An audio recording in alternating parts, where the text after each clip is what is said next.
Hi everybody, welcome to our Monday TNT. Bit of an odd setup today down the back of the house because I couldn't get my Mac started, which is set up at the front of the house. It's turned into an expensive piece of aluminium, given that I just cannot get it started today. And I'm sure all of you will be giving me lots of suggestions, but nothing will wake it up. So I think there's a problem with the power supply or something. I'll head down to Phuket over the next couple of days. Luckily, I've got a Mac Mini, so I'm able to re-plug everything in, and hopefully we can at least bring you the program today. But you don't want to hear about that.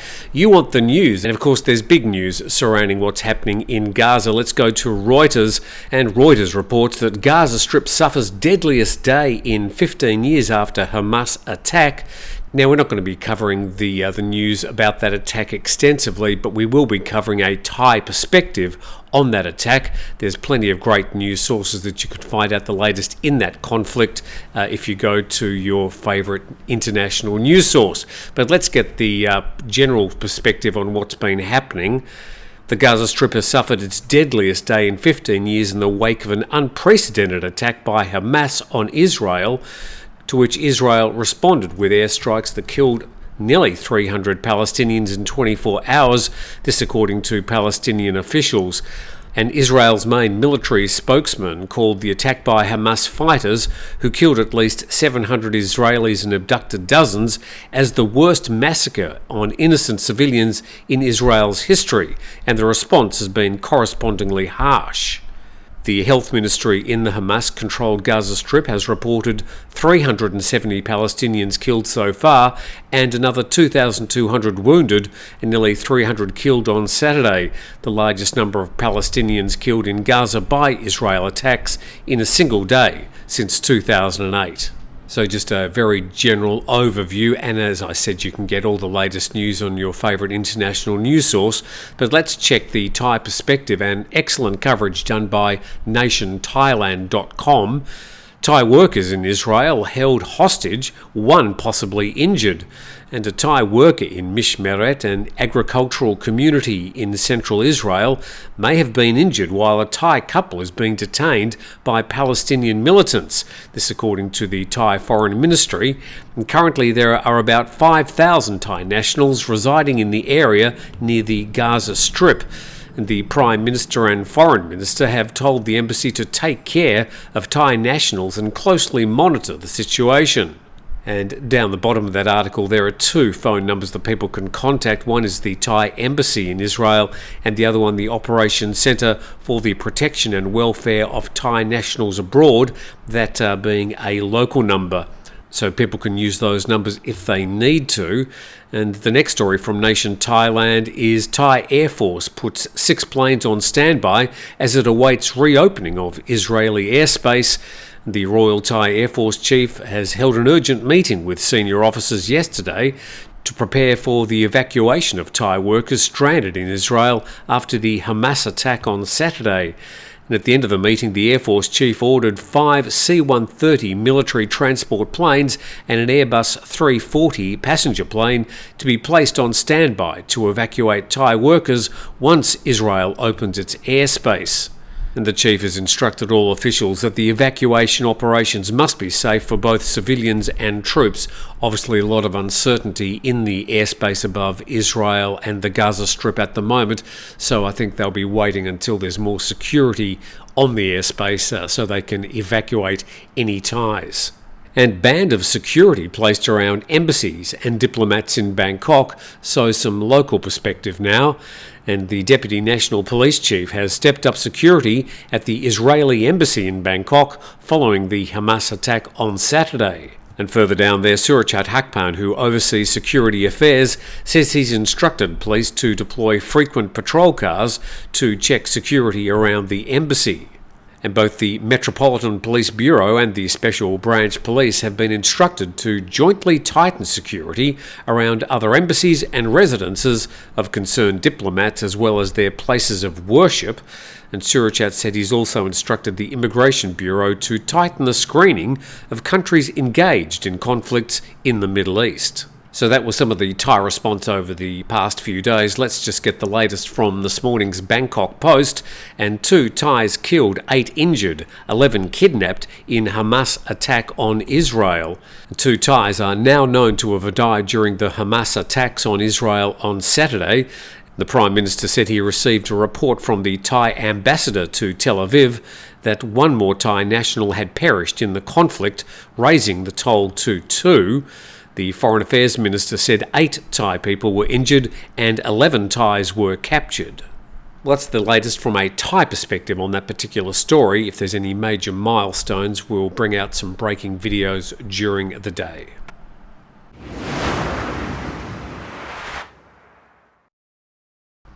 Well, thanks for dropping in on our Monday TNT, coming to you from my beach house on the coast at Panga, and an odd news story that came from an international source over the weekend, news.com.au, which is a Murdoch publication in Australia.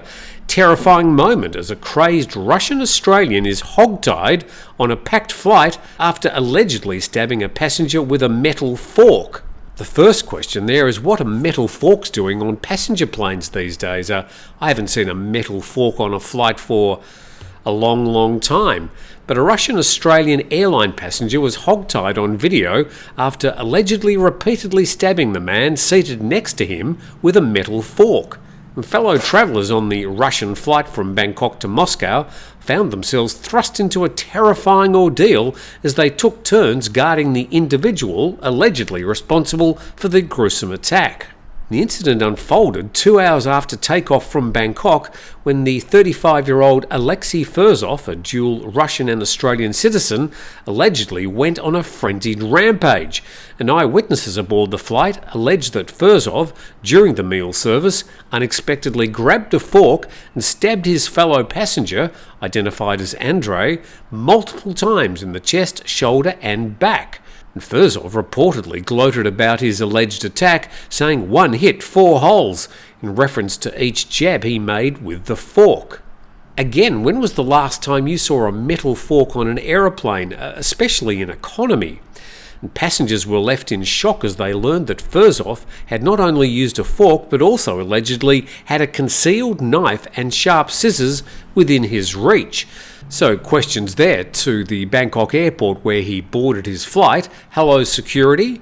And the man was then led to the back row of the economy class section where his legs were bound and he was instructed to hop down the aisle of the Boeing 777. One female passenger shared a conversation with Fursov where he revealed that he had a wife and son in Australia and had not returned to Russia for 4 years. Fursov tried to explain his violent outburst to the crew, stating he thought the passenger next to him was going to bite him. And the victim received immediate first aid from the crew, and upon arrival in Moscow, Fursov was detained by Russian authorities. So what a horrifying ordeal that would have been for everybody on that flight, and best wishes to Andrei as he recovers from his injuries. But questions need to be asked as to how a knife and scissors also made their way onto that particular flight. Moving on to our next story now, and from ThaiPBSWorld.com, former Thai ambassador to Denmark found dead in his house. And a former Thai ambassador to Denmark was found dead at his house in a high-end housing estate in Bangkok's Chatuchak district yesterday. And apparently construction workers found him in a 3-storey residence. They had an appointment to carry out repairs. On arrival, they left out the word rang the doorbell, but there was no response. They became suspicious because of the smell and alerted the police. The police broke into the house, found the partially decomposed body of an elderly man in the bathroom on the 2nd floor, covered by several cardboard boxes. Police believe the man died about a week ago. Witnesses told police that he lived alone, and police searched the house, which had apparently been ransacked. Police also checked the CCTV system, which included an image of one of the 2 sons of the painter who had worked on the house. Police say they will question the painter's son. So plenty of bad news around today. Let's check at least one good news story. And ThaiPBSWorld.com, Don Mueang airport travellator victim learning to walk with a prosthetic leg. And after 3 months of treatment and rehabilitation, including a period in an intensive care unit, Suponi Kitiratana is now learning how to walk using her prosthetic leg, which she refers to as her new leg. We all know the circumstances surrounding that particular incident. Let's see how she's doing. Recalling the tragic event in a recent interview with Thai PBS, Suponi said that because of her inner strength, she managed to survive the excruciating pain for about 45 minutes as she waited desperately to be freed from the gap under the travellator. She said that all agencies concerned, both private and government, should learn from her traumatic experience that they must regularly check the escalators and moving walkways, ensuring that they're safe and functioning properly to avoid a repetition of her terrifying and painful ordeal. And yeah, I certainly, every time I step onto an escalator or one of these travellators these days, I certainly do recall this incident and just take an extra careful step and grab onto that handrail. And Suponi recalled that she felt like being born again after she woke up in the intensive care unit, adding, however, that she'll still have to take quite some time to get used to her new leg. She also said that she had not yet told her father, who is now blind, or her mother about the loss of her leg, adding that she'll tell them at the right time. When is the right time to tell them? You sort of wonder how they didn't hear about it from their friends or perhaps popping on a TV station. When is the right time to tell them? Good heavens. And the airports of Thailand has pledged to take care of her medical bills resulting from the accident. The amount of compensation is now being worked out by the two parties. Well, great to hear that she's moving on with her life. Maybe she needs to take a bit of time to sit down with her parents and explain why she's got a bit of a limp these days. But thanks for tuning in. Hopefully you're a bit more up to date with things happening around Thailand. Please subscribe to the channel, but it's been great having you with us for the past 15 minutes or so. We'll see you tomorrow.